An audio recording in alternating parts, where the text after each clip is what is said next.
Hello, welcome back to the channel. Today we're diving straight into how to set up an employee performance review system in Airtable. First up, let's create a new base. Click on Add a Base and select Start from Scratch. This is our starting point, a blank canvas to build our performance review system. The reason we do this is to ensure we're not constrained by pre-existing templates and can customize it to perfectly match our company's needs.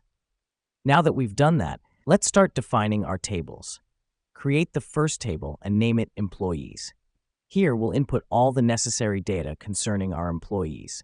Make sure to include fields like name, position, date of employment, and manager. This helps us because it provides a holistic view of our employee data, enabling us to understand the context of their performance. Next up, let's create a second table, and we'll call this Reviews. This table will be used to record all the reviews of our employees. Let me explain why this matters. It's crucial to keep a record of all reviews for future reference and to track improvement over time. Now, within the Reviews table, let's create fields like Review Date, Reviewer, Performance Score, and Comments. The reason we do this is to ensure that all relevant data from each review is captured systematically. The final step is to link these two tables together. In the Reviews table, create a new field named Employee and select Link to another record as the field type. Then, select the Employees table. This is the key step that connects our employees to their individual reviews, enabling us to track performance on a per-employee basis. Now, let's pause for a moment. Here's what's happening behind the scenes.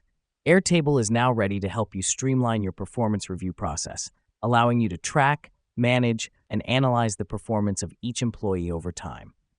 So, having set up your employee performance review system in Airtable, you're now ready to efficiently manage your team's performance reviews. Remember, this is just the basic setup. Feel free to add more fields or tables to cater to your specific needs. And that's it. Now you've got a performance review system that's not only efficient, but also tailored to your company's needs. Thanks for watching, and see you in our next tutorial.